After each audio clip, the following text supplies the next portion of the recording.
Donc, bonjour Monsieur Laurent Gelin. Dans le cadre de mon projet professionnel, j'aimerais vous interviewer. Ben, allez-y. Alors, je vous laisse vous présenter brièvement. Oui, quand on est vieux et qu'on a les cheveux blancs, c'est long, hein, le voyagement. Je suis donc Laurent Gelin, je suis docteur en physique, en mécanique, en chimie, et je suis diplômé de Stanford. Voilà. D'accord, Et j'ai un background de 40 ans de création d'entreprise et de 40 ans de chercheur. d'accord. Est-ce que vous pouvez me parler de vos études, si vous avez rencontré des difficultés, ou précisément vous avez fait chaque étape de vos études? Alors déjà, ça remonte à longtemps, hein, c'est un effort de mémoire important. Non, personnellement, j'ai pas eu beaucoup de difficultés. La seule difficulté, c'était de savoir ce que je voulais faire. C'est pour ça que j'ai complété ma formation pour arriver à avoir un panel de connaissances qui me permettait de choisir ce que je voulais faire. Parce que c'était pas évident au départ. Voilà. Donc, une fois diplômé, avec mon premier doctorat, j'ai trouvé que c'était un peu limité. J'en ai fait un deuxième, puis j'en ai fait un troisième. Voilà. Avant, j'avais fait l'école d'ingénieur. J'étais parti aux États-Unis. Voilà. D'accord, merci. Quel est votre métier actuellement? Actuellement, c'est chef d'entreprise. Ça veut dire tout, hein. À l'intérieur, je travaille dans l'innovation. J'ai mis au point un système qui est considéré comme une première mondiale aujourd'hui, qui est la décarbonation des moteurs thermiques. Je rends les moteurs thermiques propres. Ils ne rejettent plus que de l'eau et de l'oxygène.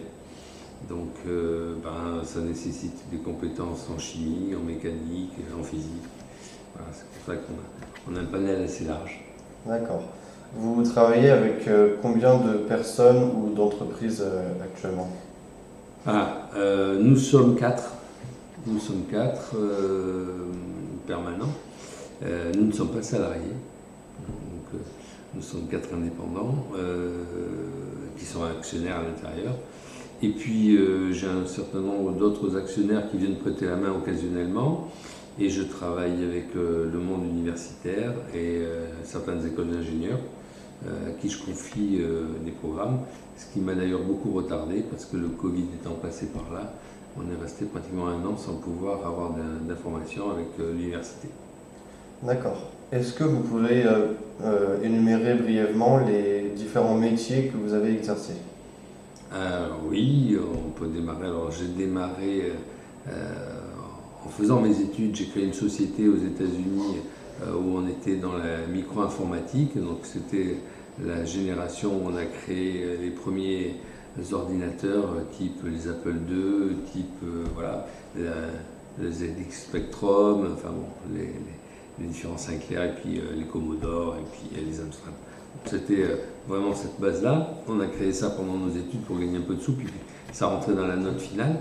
Ensuite, j'ai fait mes études, donc quand je suis rentré en France, après mon doctorat en physique, je suis rentré à EDF au niveau d'une centrale. Puis ça ne m'a pas outre mesure beaucoup plu, donc j'ai démissionné, je suis rentré, j'ai fini mon doctorat de chimie, je suis rentré au laboratoire de la Lyonnaise des Eaux. Ça ne m'a pas non plus beaucoup plu. Donc j'ai créé une entreprise, puis j'ai créé une deuxième entreprise, donc bureau d'études davantage, ingénieur calcul dans le principe, on faisait la modélisation par élément fini à une époque où c'était pas la mode. Donc on a mis au point et les logiciels et les machines, puisqu'on a créé des ordinateurs multiprocesseurs à l'époque. Il n'y avait que les silicone graphiques, c'était des grosses stations qui coûtaient relativement cher à l'époque. Et nous, on avait créé un système multiprocesseur qui coûtait, on va dire, pas loin de 10 fois moins cher. Donc cette la partie informatique qui est revenue. Puis, dans l'une des sociétés dans laquelle j'ai participé, on a travaillé, donc c'était InnoLab, j'ai travaillé sur les plasmas électrostatiques, de manière à dépolir par exemple la fibre de Kevlar, en utilisant les effets Corona et en faisant des micro-cratères sur les fibres. Donc là, on est dans la physique, on est dans la chimie aussi. On a créé, j'ai participé à la création d'une autre entité où on a mis au point un système de mécanique vibratoire. Avec ça, on a fait un partenariat avec le CEA et donc on a travaillé pour le CEA. Donc là, on est revenu du côté de l'atome et du côté de la physique. J'ai trouvé ça passionnant, mais simplement, on va dire, aujourd'hui on qualifierait ça peut-être que je bouge toujours. Donc, là c'est un peu trop lent, donc il fallait que je fasse autre chose. Donc j'ai créé aussi notre société à côté.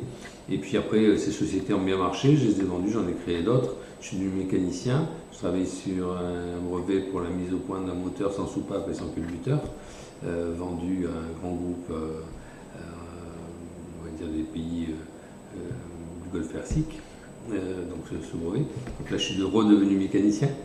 Et puis en sortant de ça, j'ai créé une autre entité où, tout le long de ma vie, j'ai créé des sociétés que j'ai revendues dans différents endroits du monde, entre les États-Unis, la Chine et même l'île de la Réunion. Voilà, donc là j'ai travaillé sur la mise au point à la Réunion, par exemple sur la mise au point d'un embout de chaussures de sécurité qui ne soit pas en métallique. À l'époque ils étaient tous métalliques. Voilà, donc là on a fait appel à la chimie et à la mécanique. Puis ça s'est toujours chevauché, chimie, mécanique. Ensuite, bien plus tard, j'ai créé un système pour rechemiser les canalisations dans le monde des TP.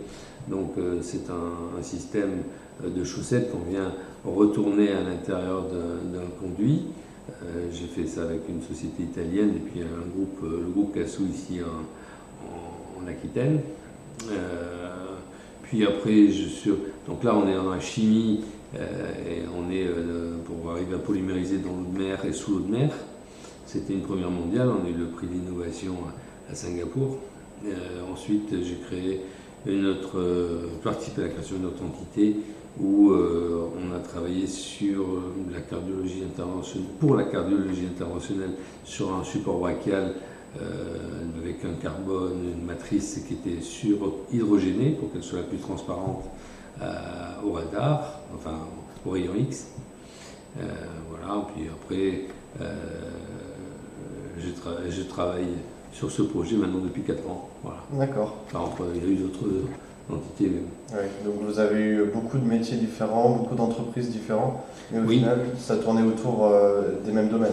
Oui, connaissance des matériaux, pour lequel j'ai un certificat de Stanford, et pour lequel je suis aussi expert, et j'ai été expert tout au long de ma vie dans le domaine des composites, pour l'ANVAR, pour l'ADRIR, sur les programmes PUMA, agréés par le ministère de la Recherche et de la Technologie aussi. Donc c'est des éléments qui ont entouré ma vie, mais indissociables. Chimie, mécanique, physique, indissociables. D'accord. Et est-ce que dans votre parcours, vous avez rencontré des difficultés? Oui, beaucoup, de toute nature. Oui, bien sûr. Alors souvent, j'ai eu le tort d'avoir raison trop tôt, et ça c'est pas bon. C'est une difficulté parce que par exemple sur la dernière où nous sommes, quand j'ai annoncé que je savais dépolluer les moteurs thermiques, pour beaucoup de gens c'est une fake news. Voilà. Bon, maintenant après des expertises, après différents relevés par des laboratoires externes, tout le monde sait que c'est pas une fake news. Mais bon. En attendant, ça m'a valu 2 ou 3 ans de ricanement, on va dire. Voilà. Vous avez une communauté scientifique qui travaille dessus et puis que c'est une toute petite entreprise, même pas existante, c'est micro-entreprise qui trouve la solution, c'est un peu gênant, avec peu de moyens. Voilà. Donc c'est des éléments, ça a été tout le long de ma vie. Voilà. Quand vous faites un moteur sans soupape, sans culbuteur, on dit c'est pas possible. Voilà. Parce que le moteur, il a des soupapes et il a des culbuteurs. Mais non, j'ai fait un moteur sans soupape et sans culbuteur. Et ça a été une difficulté. Donc arriver à faire comprendre que ça peut être différent, c'est la plus grosse des difficultés que j'ai rencontrées. Penser différemment, c'est quelque chose qui n'est pas bien inscrit dans le fonctionnement de notre société. Donc ça, c'était le premier frein. Le deuxième frein, c'est l'argent. Alors au début, c'était très compliqué. Après, comme je vendais mes sociétés, je récupérais des sous, ces sous, je les réinvestissais, c'était de plus en plus facile. Jusqu'à ce que j'ai un aléa, on va dire, négatif, qui fait que j'ai perdu tout ce que j'avais gagné en une seule opération à l'île de la Réunion. Et donc j'ai dû repartir de nouveau avec des difficultés. Et celle-ci, société, rentre dans le cadre puisque j'ai même vendu ma maison pour pouvoir finir mes recherches. Voilà. D'accord. J'aurais une dernière question. Quelles ont été vos sources d'inspiration, que ce soit des personnes ou d'autres recherches qui vous ont inspiré? Il y a beaucoup de chercheurs qui m'ont inspiré, comme avait titré Objectif Aquitaine, c'est un magazine. J'ai donné tout à la recherche parce que la recherche va tout donner. Donc, oui, j'ai une source d'inspiration, bien sûr, avec les plus grands comme Einstein et d'autres, mais d'autres comme Tesla, d'autres qui m'ont paru être des savants avant l'heure, et que ceux qu'ils inventaient n'étaient même pas considérés comme une science puisque ça n'existait pas. Après, on a découvert que c'était une science et qu'on pouvait en faire autre chose. Mais au départ, donc c'est des génies. Il y en a beaucoup qui m'ont. Léonard de Vinci m'a beaucoup inspiré aussi. J'ai beaucoup lu, je me suis beaucoup documenté, et du coup, l'inspiration a toujours été par les autres.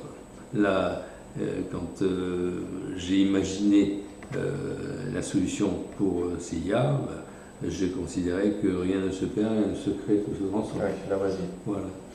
D'accord. Merci beaucoup. Je vous en prie. Donc on va clôturer cette interview.